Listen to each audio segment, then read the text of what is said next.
यह कहानी है सुभाष नाम के एक व्यक्ति की, जो एक महान दार्शनिक था। एक बार सुभाष अपने विद्यार्थियों के साथ चर्चा कर रहे थे।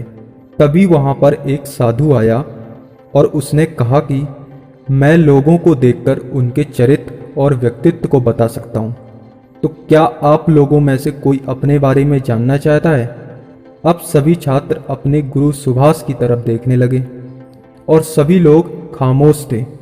तभी सुभाष ने कहा, हाँ, मेरे बारे में बताइए। साधु ने सुभाष की तरफ देखा और कहा, तुम्हारा चेहरा देखकर मैं कह सकता हूँ कि तुम एक विरोधी किस्म के व्यक्ति हो और तुम्हारा माथा बताता है कि तुम हिंसक और आक्रामक। और इससे पहले कि वह कुछ कह पाता कि इतने में सुभाष के विद्यार्थी साधु पर नाराज हो गए, क्योंकि सुभाष एक साधारण व्यक्ति था।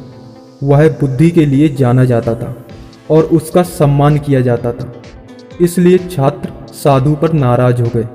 सुभाष ने छात्रों को शांत कराया और साधु को बात जारी रखने के लिए कहा। साधु ने सुभाष से कहा कि तुम्हारे माथे से पता चलता है कि तुम लालची हो और तुम्हारी ठुड्डी से पता चलता है कि तुम अजीब स्वभाव के व्यक्ति हो।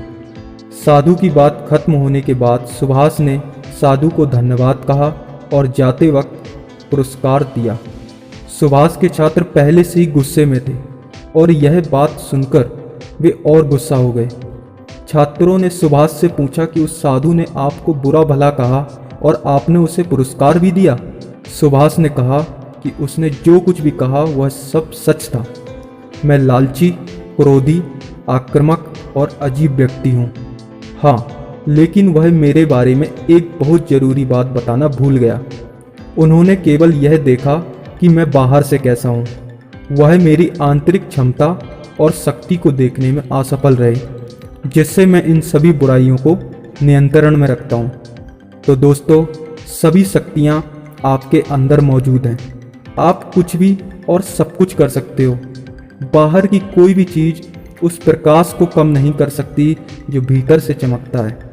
शक्ति ना होते हुए भी जो व्यक्ति मन से हार नहीं मानता, दुनिया की कोई भी ताकत उसे हरा नहीं सकती।